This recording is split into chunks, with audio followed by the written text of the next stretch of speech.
Welcome back to the podcast. We're in the middle of this series on Ruth, which has been super fun, at least for me, to talk about relationships, dating. We've been able to touch on marriage a little bit. And I know for some people that has brought up some stuff because they're currently in it or have been in it or are hoping God will redeem some of it. And let me just really quick, Shelley's with me on the podcast today. I am so grateful for all you're doing with students. Oh, it's been so cool. So just talking to you, the summer has been a blast. This summer has been awesome. So Wednesday nights, 7 p.m. at Morgan Hill campus, and that's junior high and high school. Yep, junior high and high school. Our usual rhythm is Wednesday nights, 7 to 8:30, but through the summer, we do a lot of connection events, so it's kind of different every week. But we only have like a few more weeks left of summer, and then we're back in the regular rhythm, and I'm just really excited. We have some leader training coming up, so we can be ready for the fall kickoff party, and I have a lot of my year mapped out with what we're going to be teaching, and God has just been giving me some good stuff, so I'm super pumped on that too. Yeah, it's fun to see. We went out, Pastor Justin and I joined you last week because they had Boardwalk Night, and our kids were there just to see all the youth hanging out and connecting from both campuses. And so that's going to continue Wednesday nights. If you're looking to get your students involved, you can call the office and say, hey, what's going on this week? Absolutely. And then on Foxworthy's on Sunday morning, we're really trying to build up our students there. You really have flexed to do this tween group, which is really kind of 5th through 8th grade. And then we have some high schoolers, some young adults who are serving in that. So you were those guys this Sunday. This week was awesome too. I actually taught on Romans 8:28, which has been the theme verse from camp at Hume Lake this year. And then I'm listening to the service, and it was just amazing. You guys taught on Romans 8:28, and it's always cool to see how God is connecting thoughts that I'm having with students with the big church, because it all is just one big family, and we're all working together to make people just feel like every individual person has a part in this community. And that's what I love about Tween is we saw a need for this in-between group, and now God is just bringing kids and more energy to it, and it's really cool to watch. Yeah, it's neat because the Bible connects. And so it's amazing to be, as we're going to talk about in a little bit, putting ourselves in the right places. So when we're in community group, when we're with believers, when we're in service worshiping together, it's amazing how these different pieces of scripture that are being taught or different people's life experience where they've seen the providence of God start to fit together. And you're like, oh yeah, that's again a picture of who God is. That's true to what I heard over there. That matches with that, statement or scripture from 2 weeks ago. So yeah, absolutely. It's cool. I was going to say this on Sunday in the message. So I was at Foxworthy and preaching there. And again, I love that God's brought us multiple preachers, preachers from different generational groups. I don't have to be on stage all the time as the lead pastor, right? And we want to build up other leaders. So I got a chance to preach at Foxworthy, and I would say as I talked about chapter 3 of Ruth, tried to give some real practical things, and then I got a chance to just sit in service with many of you at 11:20, and my dad was preaching, which is still a blessing to me, and he was approaching it from some different ways and really gave some more historical background. So if you watch the 9 a.m. Stream from Foxworthy and you watch the 11:20 from the Morgan Hill campus, you'll get a little bit different things. Same thing, same points in the message, but you get some different things that will be talked about. And so again, different voices, again, add to the flavor of what's happening at Community Christian. Yeah. So we ended the message. We use that old term, you and I use the DTR. To have a DTR, that's a define the relationship conversation. When I said it at Foxworthy, I'm like, you know what a DTR is? A lot of these people blank stared at me, right? But forever working in student ministry, I'm like, oh, you need to have a DTR. And we do that even in marriage. Where are we at in our marriage? Sometimes it's good, sometimes not great. Sometimes it tells us we need work, but you stop. And the end of the message, we said, we need to, in a sense, DTR or define the relationship with Jesus. It starts with Jesus. And you and I have talked a lot about relationships over the years. God's done a lot of work and healing in us to be in the marriages that we're in now, right? Where you and Ben are growing in marriage and building a family, where Don and I, God's using us and building a family together, and we're still growing.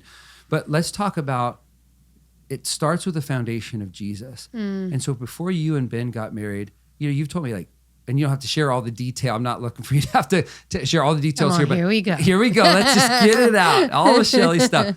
But you would say, man, before you were ready for that, man, there was some healing that had to happen. Yeah. And even still, right? It's crazy too. Ruth is my favorite book of the Bible. And looking at it from this vantage point of like relationships and healing in marriage, I think it's really cool. Just like we talked about, the Bible connects. God's like, you love Ruth because she's loyal, and you can see that. But guess what? There's all these relational things too that I just hadn't thought of when I read Ruth for my own life. And so I just love that God is always redeeming stuff in our stories. He's always bringing, like, even your little favorite verses, like the word is living and breathing. And so it can be so different to hear it from this different vantage point. But yeah, I had to really define my relationship with Jesus and just put a stake in the ground. Like, I'm not running. I have a lot of stuff in my past that I could blame God for, or that I could allow to mess up relationships in my future. But I just knew that what I needed was to have an intimate relationship with Jesus, and the rest would follow. And that took some time. I think ultimately, as soon as God spoke into my life, there was a lot of rapid change. But then over time, he's just like peeled back more and more layers. And I feel like that's what he even continues to do in my relationship with my husband, Ben, is that, you know, there'll be things like little sticky points, and you just get to that and you're like, I didn't even know I needed to work through that, but clearly God has more for us, and he wants to redeem this next little thing. And so we need to DTR this little thing, you know, and go back to our foundation and what means the most to us. And I think both of us being on track and loving Jesus first and most is a huge part of what has helped, you know, sustain our marriage, even, you know, our relationship. Let me ask you, and there are times where we stop, even in our marriage. Okay, where are we at? Let's define this. Like, are we on the right track? Are we meeting expectations, or are there unmet expectations? Are there things need to shift now that we have kids, maybe in different ages, or we have people moving to the empty nest stage? Okay, let's define what this looks like. How do we pursue Jesus? Hopefully together, if your spouse is a follower of Jesus. Okay, back to defining the relationship with Jesus. Okay, I think it's a really big deal for people to understand who they are in Christ, their identity, to even be healthy and prepared and healed in a way to move into healthy dating and into marriage. And again, we're never going to have that perfect, but if I don't know who I am in Jesus, it's really hard for me to then clearly understand what I need in someone I'm going to date and maybe ultimately be married to. So what did that look like for you? What changed for you as you said, no, I'm surrendering my life to Jesus. He's my foundation. I know who I am in him. How did that change how you went about dating and how relationships shifted for you? Yeah, I feel like I really just had to have that fear of God that, like, this relationship is the most important, and I'm not willing to step out of my relationship with God to sacrifice my own personal needs, which we can do so easily. And so for dating, it was just being really straightforward. Like, this is exactly what I want. I know what I want, and I'm not willing to bend, like, or I've heard it said, like, make the red flags pink. You know, this is an actual red flag. And it doesn't mean, I think everybody has red flags, to be honest. Like, you know, we're messy. We're people, we're messy right? people. You're not going to ever meet a perfect person. Yeah. And I'm sure that I have some, even from the get-go, even when my relationship with Jesus is defined and I'm walking in a perfect space, like, I can, you know, think of many things from my past that would be a red flag to someone. But to really know the heart of someone and what their intentions are. And that was really hard for me, because I actually met my husband online during COVID, and I had to, like, I was very serious about, I think maybe there's some people that are seeking real relationships because we're not able to go out and we're not socializing this way. So I feel like timing was really great on that. And then also, like, this is exactly what I need and want. And you'd have someone, like, you know, whatever, they slide into the DMs, right? Or whatever. And I'm like, that's not it. And it's like God, my relationship being fine with Jesus helped me to monitor what that looked like. And it's like, I actually still pray for God to give me that discernment of, like, when something doesn't feel right, you're just like, nope. Not making a red flag pink. I'm not willing to settle on that, because my relationship with you is the most important. So even though me and my husband both had some mess that we were bringing to it, even when, you know, he first messaged me or I first messaged him, I I feel like I was not willing to bend on where I was at with God, and that really helped us come together in a healthy way. Yeah. It's amazing. I think you've really got to define who you are if you're a follower of Jesus. It sets the stage for how you do a relationship in every area, and whether it's your business, your family, but particularly in dating. And I know if you're a follower of Jesus and you're saying, I want another person who's looking to glorify God with their life, it does limit your dating pool. But you've got to trust God in that. We see Ruth trust God through this whole process. And so, again, it helps really, get some people out of the way, a filter that aren't for you. And that's okay, right? And I think that's so important. And for you to say, no, this is the most important thing. This is my foundation. And let's work from there in that identity. Here's some of the things that we touched on in the message. Ruth has to put herself in the right place to be in area where she's going to interact with Boaz. We see her being bold and kind of saying, hey, I'm no longer just going to define myself as a widow. I am available. I'm looking for a relationship. And she had to put herself in a place where Boaz could see her, particularly since he thought, well, she's a younger woman. She'll pursue younger men. But she was looking, it seems like, for a man of character to really bring protection to her. We see purity, that they're doing this the right way. We continue to see the providence of God. And then ultimately, we're going to see this redemption. We have a redemptive God, and he can work that out even in our relationships, and allows Boaz to do that for Ruth. And in our marriage relationships as couples, we get to do that for one another to help redeem some things sometimes that are ugly. But I want to hit on one of these 5, and it's the place. If we want certain things in our life, we've got to put ourselves in the right places. And I think that applies to everything that we're doing. So what does that look like for you in your life, maybe where, man, I wasn't in the right places and I wanted to shift and I had to put myself in different places, right? And again, maybe not specific to dating, but this whole idea of the place and the people I put myself around really matters. Yeah, for me, this community, this is like my first community of coming back to Jesus. And I hope that it's my last community that I'm ever in. Like, I think about making changes in my life and I'm like, no, it's community Christian, and like, these are my people. And so being here and having a community of people that loved and surrounded me and surrounded my son, and helped me to build that foundation was so important to me. And I feel like,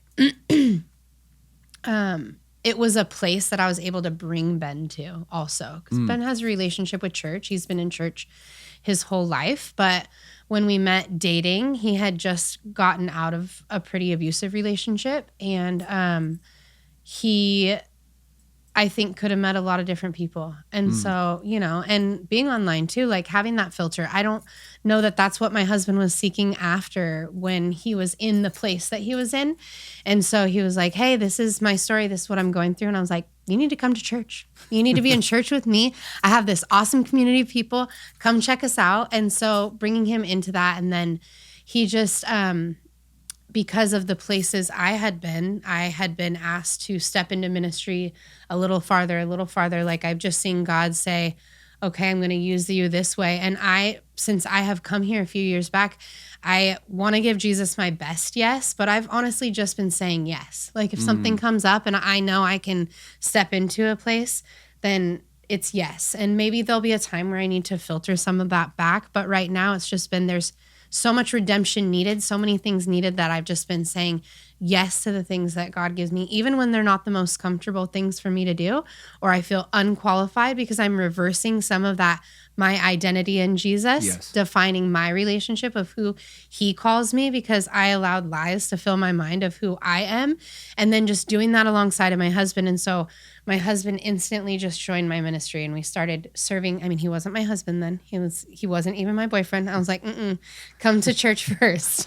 Come get to know my people first. And what's amazing about that is, just like we were talking about in the sermon, I love when your dad talks about your relationship with Dawn, just different stuff. I love that generational connection, it's just good stuff. And so today, one of the things that he said was just, that you were in the right place and that you didn't even necessarily see it, but like that God had a plan. And so I think being around your people and like him nudging your mom was one of the things that he said. And I just love that because it's like when you're around people that love you and you're doing life, even dating or in a relationship or even in your marriage, like I expect you to call me out if I'm not doing something right, or just to be like, hey, this is what I see and I love you. I care about you. I want your relationship ultimately with Jesus to win, and this could hurt you. And that's what I think is so great about being in this place is like you just have a filter of people that are also holding you up, lifting you up, supporting you, loving you, and telling you the truth. And I love that. No, the truth is huge. We need to speak honestly to one another. We've got to lift each other up. We see Boaz do it with Ruth, right? He says, hey, there's somebody else in line first. And we're going to talk about that this next week and how that all works itself out. He says, and if that person doesn't redeem you, right, take you under his wing, then I will do that. But he tells her honestly that this is what's going on. And we see this just open conversation and this genuine care for her best, right, for her to be protected and taken care of, even if it doesn't maybe end up being him. I think this idea of place is huge. I just want to reiterate something I said at the Foxworthy campus.